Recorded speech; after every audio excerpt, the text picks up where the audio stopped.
সকলকে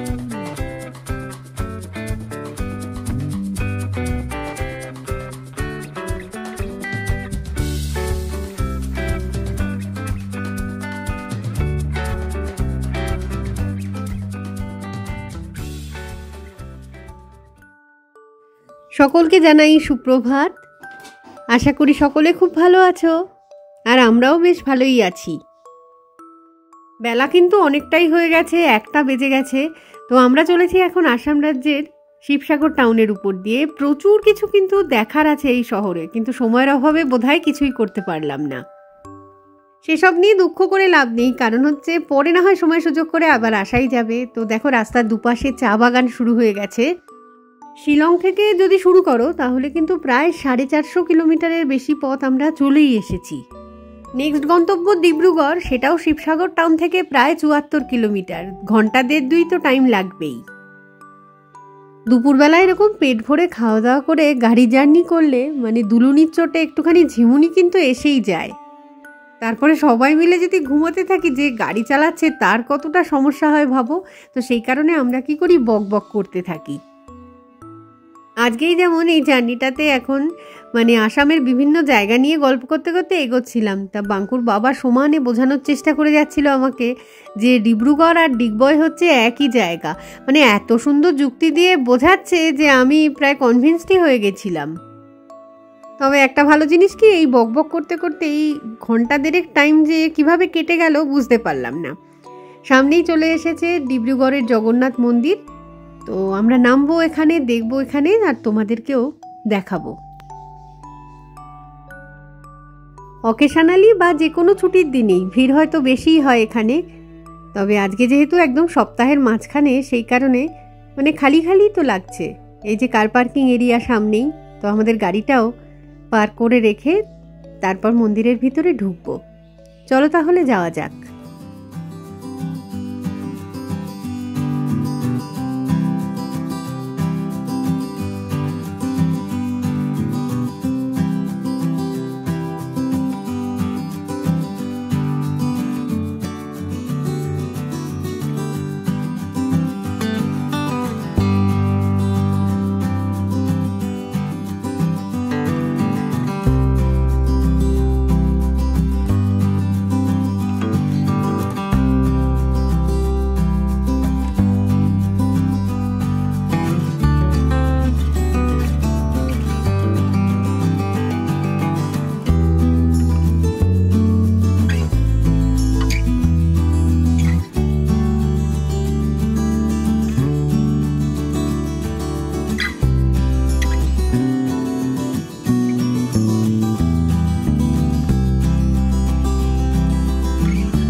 ডিব্রুগড়ের এই জগন্নাথ মন্দিরকে এতদিন ধরে কত ভিডিওতে যে দেখেছি, আর যখনই দেখেছি তখনই বলেছি যে একদিন আমরাও মানে ঘুরতে ঘুরতে এখানে ঠিক যাব।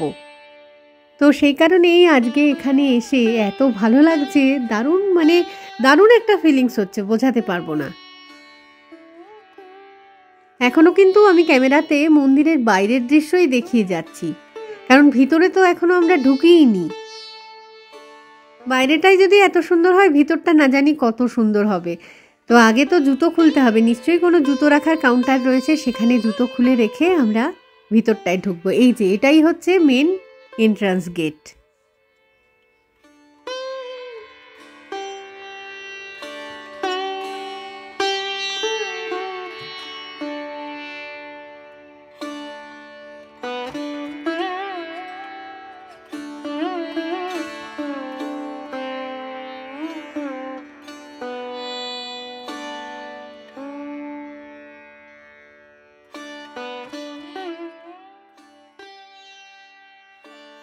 গেট দিয়ে ভিতরটাতে ঢুকেই অনেকগুলো মন্দির আর কি চোখে পড়বে, তবে মেন মন্দির তো রয়েছে একদম মাঝখানে, সেটা হচ্ছে জগন্নাথ দেবের মন্দির।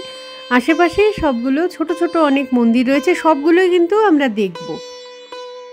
অ্যাকচুয়ালি 2010 সাল থেকে মানে এই মন্দির নির্মাণ শুরু হয়, 2014 সালে কমপ্লিট হয়ে যায়। দাঁড়াও, আগে সিঁড়ি দিয়ে উপরটায় উঠি, তারপর না হয় দেখাচ্ছি ভালো করে।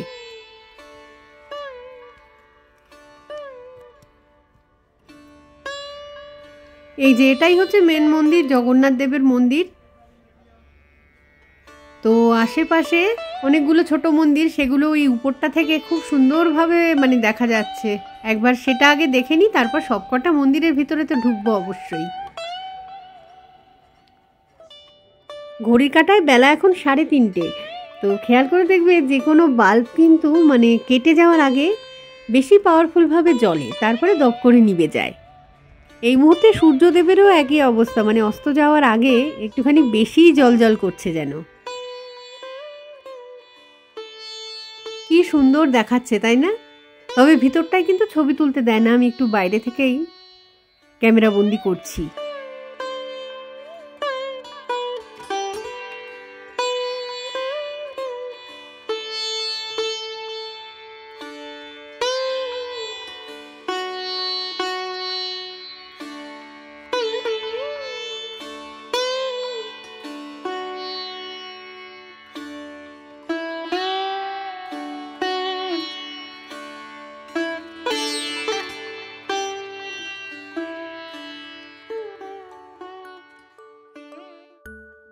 ভোর 5টা থেকে রাত্রির 8টা অবধি তো এই মন্দির খোলা থাকে, আর দুপুরবেলায় মানে 1টা থেকে 2:30 পর্যন্ত হচ্ছে জগন্নাথ দেবের ঘুমানোর টাইম। সেই সময়টা ওই গর্ভগৃহের দরজাটা বন্ধ করা থাকে। তো নিচটাতে চলে এসেছি, এখন এই যে আশেপাশে ছোট ছোট মন্দির যেগুলো রয়েছে সেগুলো একটুখানি মানে দেখব। তো কি সুন্দর, মানে গার্ডেন এরিয়াটাও এত ভালো করে যত্ন সহকারে রেখেছে। যত্ন করলে সব জিনিসেরই মানে আলাদা একটা সৌন্দর্য থাকে। দেখো মন্দিরটা কি ভালো দেখতে লাগছে।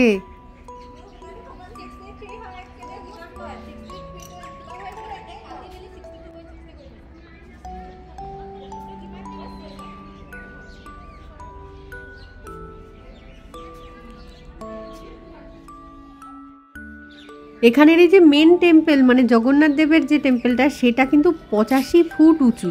তো এরপর চললাম নবগ্রহ টেম্পেলে। মাঝে একদম রয়েছেন সূর্যদেব, আর তাকে কেন্দ্র করে 9টা গ্রহ।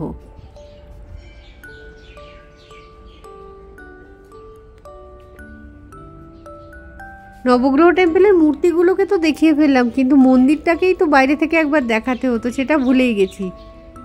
দাঁড়াও নিচে নামি, দেখাচ্ছি তারপর। এই যে এটাই হচ্ছে নবগ্রহ টেম্পল।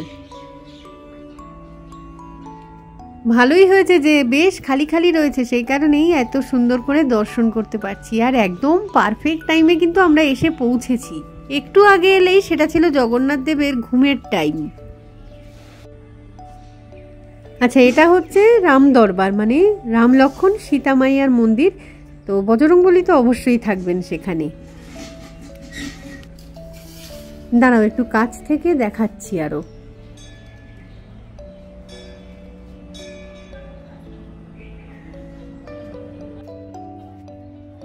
আচ্ছা, এবারে ঢুকছি লক্ষ্মী মন্দিরে। তো সবকটা এই ছোট মন্দিরগুলো মোটামুটি একই রকম দেখতে, একই রকম স্ট্রাকচার।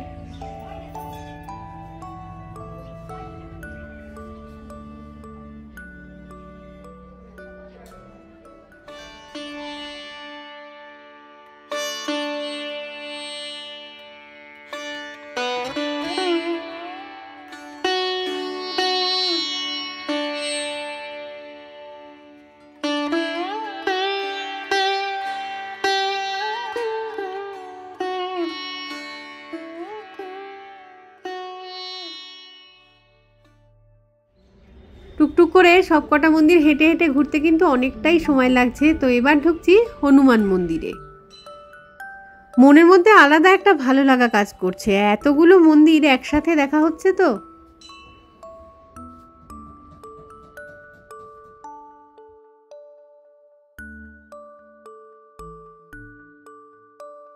মেন মন্দিরের এক পাশের সবকটা ছোট মন্দির কিন্তু দেখা হয়ে গেল। এবার অন্য পাশে যাচ্ছি। তো প্রথমেই পড়বে শিবের মন্দির।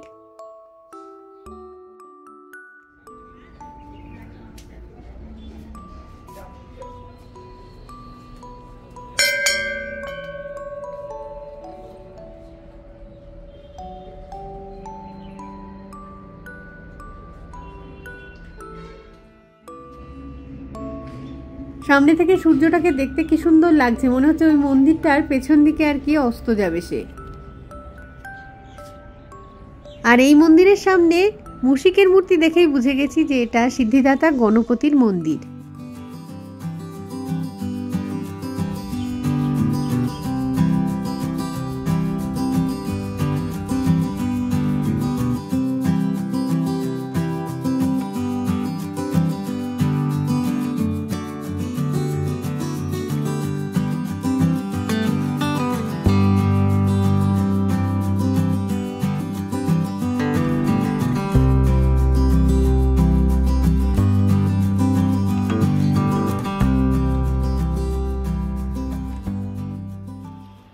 দেখতে দেখতে বেলা গড়িয়ে বিকেল হয়ে গেল। তো আজকে আমাদের এখনও অনেকটা বোধহয় জার্নি করতে হবে।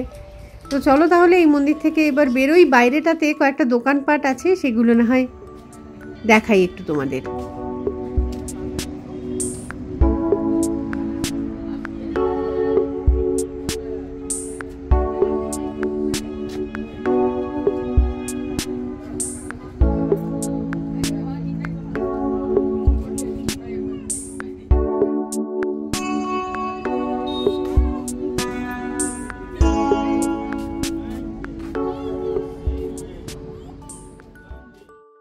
ডিব্রুগড় থেকে তো বেরিয়ে পড়লাম, যাব এখন তিনসুকিয়া।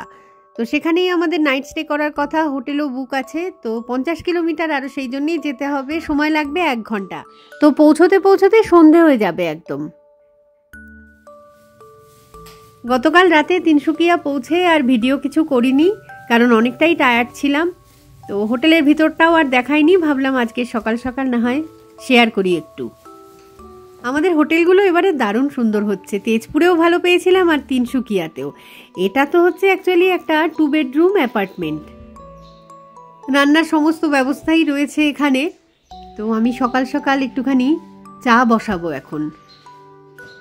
আজকে ঘুম থেকে উঠেই আমরা না রেডি হয়ে গেছি, কারণ এখন আমাদের বেরোতে হবে। আর আমরা আজকেই যাব পরশুরাম কুণ্ডে। তো সেখানে গিয়ে তো স্নান হবেই, সেই কারণে ঘর থেকে আর স্নান করে বেরোচ্ছি না। রান্নাবান্নার সমস্ত সিস্টেম কিন্তু এখানে রয়েছে।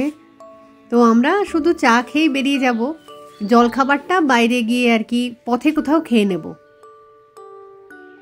এই অ্যাপার্টমেন্টে একজন কেয়ারটেকার রয়েছে, আর অ্যাপার্টমেন্টের মালিক সেই কেয়ারটেকারের হাতেই আর কি পুরোটার দায়িত্ব দিয়ে গেছেন। তো কালকে রাতের বেলা কেয়ারটেকার এসে আমাদেরকে দরজা খুলে দিয়েছেন, বুঝিয়ে দিয়ে গেছেন সব কিছু। আমরা আজকে বেরোনোর সময় কেয়ারটেকারকে ডেকে আবার তার হাতেই চাবিটা দিয়ে যাব আর কি। টয়লেট রয়েছে একটা, সুন্দর সিস্টেম, একদম কোনো অসুবিধাই হচ্ছে না, নিজের বাড়ির মতন একদম ইউজ করো। জলেরও কোনো অসুবিধা নেই, গিজার রয়েছে, দরকার লাগলে গরম জল করে স্নান করে নাও। তো আমরা তো বললামই আজকে স্নান করছি না, কারণ পরশুরাম কুণ্ডে গিয়ে আমরা স্নান করব। দাঁড়াও একবার বেডরুম দুটো দেখাই। এই বেডরুমটায় আমি আর বাঙ্কুর বাবা ছিলাম। তো এখানে একটা টেবিল রয়েছে, চেয়ার রয়েছে, সুন্দর এসি রয়েছে। এসি ফ্যান কোনো কিছুরই আর কি প্রয়োজন তো এই মুহূর্তে পড়ছে না, যথেষ্ট ঠান্ডা লেগেছে। কমফোর্টার দেয়া ছিল, সেটা গায়ে নিয়েই শুয়েছিলাম আমরা। এদিকে একটা ওয়ার্ড্রোবও রয়েছে, মানে যে কটা জিনিস দরকার আর কি সবই রয়েছে, কোনো অসুবিধা নেই। 2-4টে মশাও ছিল, তবে সেগুলোকে তো আমরা তাড়িয়ে দিয়েছি, কারণ গুড নাইট লিকুইডেটার সারা রাত জ্বলেছে। আচ্ছা, এবারে বাঙ্কু যে ঘরটায় ছিল সেটা দেখাই, একই রকম অনেকটা। এই রুমটার যেটা মেন সুবিধা, যে এটার সাথে অ্যাটাচ টয়লেট রয়েছে। তো টয়লেট কিন্তু অ্যাপার্টমেন্টে একটাই, মানে এই রুম দিয়েও একটা ওপেনিংস রয়েছে, আবার ডাইনিং স্পেস থেকেও একটা ওপেনিংস রয়েছে।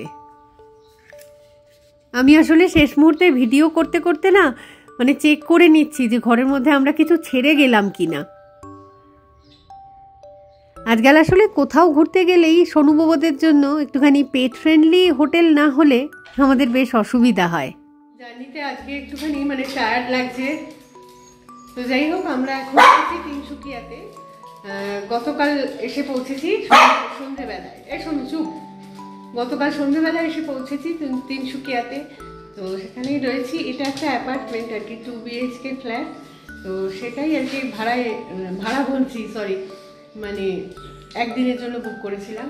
তো বেশ সুন্দর, আমি দেখাচ্ছি ব্যাক ক্যামেরায় কি আছে কি না আছে। এগুলো এইরকম মানে ঘর পাওয়া গেলে খুব সুবিধা হয়। আজকাল আর মানে কোনো কি বলবো হোটেলে ওরকম অল্প জায়গায় আমাদের হয় না, এতজন মিলে তো এইরকম অ্যাপার্টমেন্টগুলো ভাড়া পাওয়া গেলে খুব মানে রিল্যাক্সলি থাকা যায়। দাঁড়া দেখাই।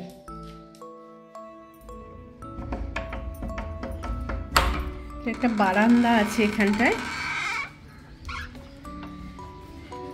এখন অনেক সকাল, 6:30 বাজে আর কি। জানি না এত সকাল সকাল বেরিয়ে দোকানপত্র কিছু খোলা পাবো কিনা, মানে জলখাবার তো খেতে হবে। আমি এই বারান্দাটাতে এসেছি, সোনুবাবুরাও কিন্তু চলে আসবে এক্ষুনি।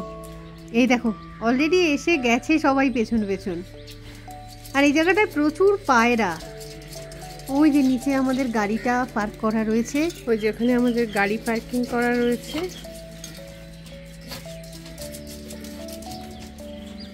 এখন আমি কোলে নিতে পারবো না, এমনিতেই আমার জামা ভর্তি পুরো এদের লোম লেগে রয়েছে।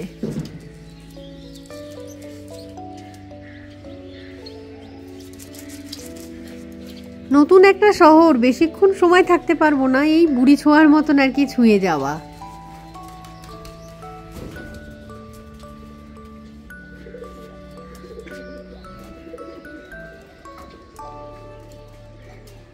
পায়রাগুলো ডাকছে তো ওইগুলোকেই দেখছে। বুবু আর ছোটকু উঁচু হয়ে দাঁড়িয়ে ডাক শুনছে। প্রচুর পায়রা এখানে, ওই যে দুটো পায়রা সামনাসামনি দেখতে পাচ্ছে। আবার এখানে গ্রিলটা খোলা রয়েছে, লাফ দিতে যদিও পারে না, ছোটকু লাফিয়ে দেবে, বুবু পারে না। হয়ে গেছে হয়ে গেছে, এবার ঢুকে যাই। চলো তো, আসো ঢুকে আসো, চলো। নিচে এসেছিলাম, গাড়ি পার্ক করা রয়েছে, তো পিকু ছোটকু আর বোবোকে গাড়িতে তুলে দেওয়া হলো। সোনু এখনো উপরে রয়েছে, ওকে আরেকবার নিয়ে আসতে হবে। এই ক্লিপিংসটুকুনি হয়তো গতকাল রাতেই তোলার কথা ছিল, তো যাই হোক আজকে সকালবেলায় তুলছি। বাইরের সিঁড়িটা এরকম আর কি, সিঁড়ি দিয়ে এই যে ফ্ল্যাটে ঢুকবো এবারে। উপরের তলাতেও আরো ফ্ল্যাট রয়েছে, তো আমরা এই যে এখানটায় ছিলাম।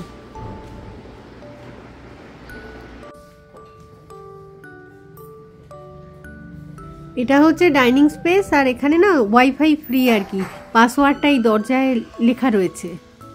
টিভি রয়েছে, টিভি তো আমরা অনও করিনি। আর এদিকে সোফা রয়েছে, বসার জায়গা সুন্দর, একদম সাদামাটা ডেকোরেশন, তবে বেশ ভালো।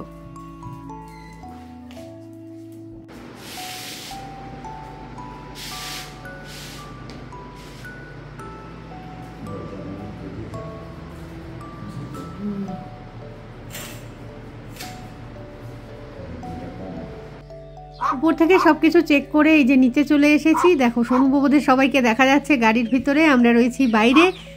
তো এবারে গাড়িতে উঠে গিয়ে বসবো আর রওনা দেব পরশুরাম কুণ্ডের উদ্দেশ্যে। তো যে বিল্ডিংটায় আমরা ছিলাম বাইরে থেকে একবার, সেই বিল্ডিংটা না হয় তোমাদের দেখিয়ে দিই। চলো তাহলে এই ভিডিওটাকে না হয় এখানেই রাখছি, খুব তাড়াতাড়ি ফিরে আসবো আবার একটা নতুন ভিডিও নিয়ে। তো ততক্ষণের জন্য টাটা।